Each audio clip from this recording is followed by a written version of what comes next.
మన next video please. And ఇప్పుడు ఈ సినిమాతో తెరకెక్కించ చేయబోతున్న వరుణ్ మాట్లాడతాడు. వరుణ్, ఆ రెడ్ సారీ కట్టుకున్న ఆవిడ గురించి మీ అభిప్రాయం? వరుణ్ అంటే 10 years బ్యాక్ చిరంజీవి గారు నేను ఏ రకంగానూ మారట్లేదు అన్నదానికి నిదర్శనం అది. ముకుంద ప్రీ రిలీజ్ ఈవెంట్ నా ఫస్ట్ ఫిలిం నుంచి చూస్తున్నాను సార్. అప్పుడు నేను ఏం మారేనో లేదో నాకు తెలియదు కానీ సుమా నువ్వు మాత్రం మారలే సుమా, అలాగే ఉన్నావు సుమా. అందుకనే నవదీప్ లాంటి కుర్రోళ్ళ వాళ్ళు గబుక్కుని ఆంటీ అనేస్తుంటారు మిమ్మల్ని. అనకండి అయ్యా. సారీ సార్, ఇంకెప్పుడు బాగా ఎంత బాగా మేనేజ్ చేస్తున్నారు ఆవిడ. దాదాపు తెలిసిపోయిందా సార్ మేనేజ్ చేస్తున్నామని? కొంచెం లపం ఎక్కువే కొట్టుకొని వచ్చాం. Okay, next video. నా వీడియో ఎవరు వేసింది? Okay, next video please. ఈ రోజున నాగబాబు ఏం అవ్వాలని తర్వాత నేను కోరుకున్నది. నాగబాబు బిడ్డ, నా బిడ్డ వరుణ్ తేజ్ ద్వారా అది ఈరోజు నెరవేరబోతుంది. దానికి ఈరోజు శ్రీకారం చుట్టబడుతుంది. ఈ ముకుంద ఆడియో ఫంక్షన్ లాంచ్ ద్వారా తను పరిచయం కాబోతాం. మీ అందరి ఆశీస్సుల కోసం తను ఎదురు చూడటం వెళ్ళే విధానం చూస్తుంటే ఖచ్చితంగా నిలదొక్కుంటారు నమ్మకం ఉంది. బట్ ఎంత ఉన్నా సరే ఇప్పుడు మీ ఆశీస్సులు ఉండాలి, మీ దీవెనలు ఉండాలి, మీ సపోర్ట్ ఉండాలి. అదే పెట్టుబడిగా, అదే వాళ్ళకి దన్నుగా ఈ రోజున ముందుకు వెళతారు, నిలదొక్కుంటారనే ఆశ నాకు ఉంది. సార్ ఆ రోజు చెప్పిన మాట నిజమైంది. అలాగే నిలదొక్కున్నాడు. వాళ్ళందరూ ఆశీస్సులతోటి అంచెలంచెలుగా ఎదుగుతూ పెద్ద స్టార్ అయ్యాడు. ఎస్ చిరంజీవి గారు, లాస్ట్ అండ్ ఫైనల్ క్వశ్చన్. అంటే మాకు చిరు లీక్స్ అంటే చాలా ఇష్టము. చాలాసార్లు చిరు లీక్స్ని మేమందరం బాగా ఎంజాయ్ చేసాము. కానీ మీరు వరుణ్ అండ్ లావణ్యకి సంబంధించిన లవ్ స్టోరీని ఎలా లీక్ చేయకుండా, అంటే మీకు కూడా వాళ్ళు లీక్ చేయలేదా అనే ఒక డౌట్ మాకు ఉండిపోయింది. ఇది ఒక్కసారి ఇవాళ క్లారిటీ ఇవ్వాలని కోరుకుంటున్నాం. ఈ ఒక్క విషయం నాకు ప్రతిదీ చెప్తాడు. ఇది ఒక్కడి చెప్పకుండా దాచాడు.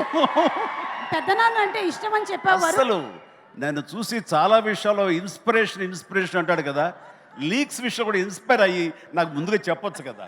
వాళ్ళ నాన్నకి కూడా చెప్పుకోలేనివి నాతో చెప్పుకుంటాడు. అలాంటి ఇది ఒక్కడి చెప్పలేదు. నిజంగా రా, నాకు ఇప్పటికీ కోపంగా ఉందిరా. వరుణ్, దీనికి మీరేమైనా సంజాయిషి ఇచ్చుకోవాలనుకుంటున్నారు? ఆటగాడే.